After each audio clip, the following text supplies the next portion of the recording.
Today, I am going to tell you the truth that hurts. The difference between you and that man is not the money in the bank account. The money is just a result. The difference is the habits. The specific microscopic behaviors that signal to the universe and to your own brain, I am a person of value. Welcome back to the Success Formula. I am your mentor. Today, we are going to dissect the first-class habits. This is episode 4. If you are weak, if you prefer comfort over truth, leave this video now. This is for the men who are ready to rewrite their DNA. Let us start with the most painful yet simple test. Look at your desk. Look at your bag. Do you have a pen? Do not lie to me. Do you have a working high-quality pen on your body right now? Or are you the man who asks, "Excuse me, can I borrow a pen?" This sounds small. You might say, "Sir, it is just a pen. Why does it matter?" It matters because it is the algebra of preparedness. Let me explain the neuroscience behind this. When you ask to borrow a pen, what are you telling your brain? You are sending a signal to your reticular activating system, the RAS. The signal is, I am not prepared. I am dependent on others. I am a consumer, not a creator. My ideas are not important enough to be written down immediately. Think about it. A billionaire never borrows a pen. Why? Because a billionaire knows that an idea worth millions of dollars can come at any second.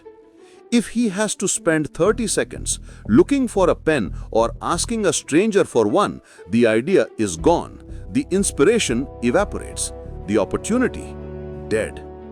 In India, we respect the goddess Saraswati, the goddess of knowledge. Would a devotee of Saraswati go to the temple without an offering? No. Then why do you walk into the temple of life without your tool?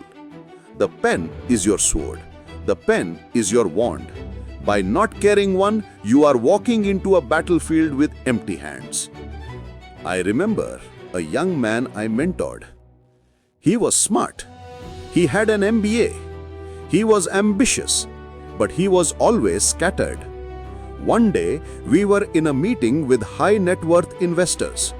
A deal was being discussed. Numbers were flying. The investor asked him to write down a figure. He patted his pockets, left pocket, right pocket, shirt pocket. Panic in his eyes. He looked at the investor and said, "Sorry, sir, do you have a pen?" The room went silent. The energy shifted. In that microsecond, he lost all authority. He became a child asking for help, not a partner offering value. The deal did not happen. This is not about the ink. It is about autonomy. First-class habits are about being self-sufficient. When you carry your own tools, you tell the world, "I am ready for anything. I do not need to take from you. I am here to give." So, rule number 1 of the first-class habit: never ever borrow a pen again. Buy a good pen, not a cheap plastic one that breaks. Buy a metal pen, heavy, solid. Keep it in your pocket. Feel its weight. Every time you touch it, it is a reminder. I am the architect of my life. I am ready to sign the contract of success. Now, let us go deeper. Let us talk about your eyes and your brain. What are you feeding them? Most of you are eating mental garbage every single day. You wake up, you grab your phone. Instagram, WhatsApp, news. Breaking news, economy crashing. Breaking news, scandal in Bollywood. Breaking news, cricket match score. Stop. Why are you reading the news? Do you think the first-class passenger is reading the daily newspaper and panicking? No. he is reading something else. He is reading history, or he is reading biography or philosophy. Why? Because news is noise. History is pattern. Let me define the difference scientifically. News triggers your amygdala, the fear center. It is designed to make you anxious, angry, or distracted. It keeps you in the loop of reaction. You react to the world. You do not act upon it. Rich people do not react. They strategize. When you read history, you realize that everything happening now has happened before. Pandemics happened before. Market crashes happened before. War happened before. When you study the lives of great emperors, Ashoka, Chandragupta, Napoleon, Rockefeller, you see the pattern. You learn how they handled crisis. You download their software into your brain. Imagine two men. Man A reads the morning news for 30 minutes. He learns about a murder in a city 2,000 kilometers away. He feels sad. He learns about a politician's lie. He feels angry. His cortisol levels spike. His focus is shattered. He starts his workday already exhausted. Man B reads 10 pages of the Meditations by Marcus Aurelius. He learns that he has power over his mind, not outside events. He feels calm. He feels powerful. His prefrontal cortex is activated. He starts his workday with clarity. Who will win in the long run? The algebra of wealth is clear. Input equals output. Garbage in, garbage out. Wisdom in, wealth out. You must stop being a slave to the now. The now that the media sells you is a lie. Connect yourself to the timeless. This is a first-class habit. While the economy class passengers are arguing about politics, the first-class passenger is studying the rise and fall of empires to position his assets. Are you understanding this? We are resetting your operating system. We are deleting the poverty virus and installing the wealth protocol. But we are not done. We have to talk about your environment. We have to talk about the airplane mode. Prepare yourself. The next part is critical. Let us go back to the airplane metaphor. Have you ever noticed something interesting? When you fly, you are in a metal tube 30,000 feet in the air. No Wi-Fi, mostly. No phone calls, no neighbors knocking on your door. For most people, this is torture. They do not know what to do with themselves. They watch 3 movies back to back. They drink alcohol to numb their brain. They sleep to pass the time. They are desperate to escape the silence. But for the wealthy, for the man with the success formula, the airplane is the most productive place on Earth. It is a time capsule.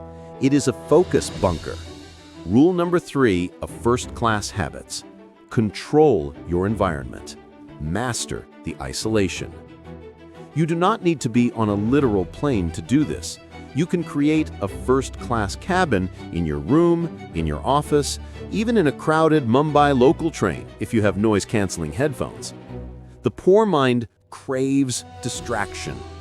The rich mind craves focus. Science calls this deep work. When you are constantly available, replying to every text, answering every call, you are living in a state of continuous partial attention. Your IQ actually drops. It's like trying to run a Ferrari engine with sand in the fuel. The first-class habit is to artificially create isolation. Set a timer. 90 minutes. Phone on airplane mode. Door closed. No internet. Just you and your work. In those 90 minutes, you will produce more value than the average man produces in 8 hours. Why? Because flow state requires 0 interruption. It takes 23 minutes to get back into focus after a distraction. If you check your phone every 10 minutes, you are mathematically never in focus. You are permanently in the shallow zone. Wealth is not made in the shallow zone. Wealth is dug up from the deep. I want you to look at your life right now. Who controls your time? Is it your phone notification? Is it your boss? Is it your friends calling you for useless gossip? If you answer yes, you are flying economy. You are squeezed in the middle seat, fighting for an armrest. You must become the pilot. You declare, for the next 2 hours, I am unreachable. I am building my empire. I am sharpening my mind. This is how you earn the right to sit in the real first class. You act like it before you can afford it. So let us review the algebra of these habits. 1. The pen, preparedness, autonomy. You are always ready to capture value. 2. History versus news, perspective, strategy. You reject noise and seek patterns. 3. Airplane mode, focus, depth. You control your time and attention. These are not just actions, these are rituals of self-respect. When you start doing these things, people will look at you differently. They won't know why. They will sense a change in your aura. You will seem more grounded, more dangerous, more capable, because you are no longer vibrating at the frequency of scarcity. You are vibrating at the frequency of abundance. I want to tell you a secret about the brain. The brain hates cognitive dissonance. It hates when your actions and your reality do not match. If you act like a first-class passenger, prepared, calm, focused, educated, but your bank account is empty, your brain will scream. It will say, "This does not match," and it will force you to work harder, think smarter, and take risks to make your reality match your behavior. You are tricking your brain into making you rich. This is the hack. This is the science. Do not just listen to this video and nod your head. That is what the 99% do. They consume motivation like it is sugar. It gives a quick high, then they crash. I want you to be the 1%, the executors. Tonight, go buy a pen, a real one.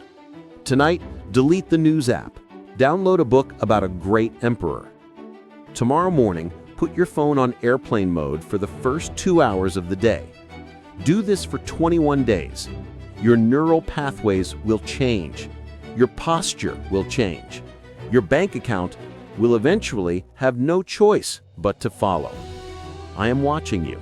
The universe is Amazon. You place the order with your habits. Do not cancel the order with your laziness. Write your goals tonight with your own pen. Sleep with the mindset of a king. This is the success formula. End of episode 4.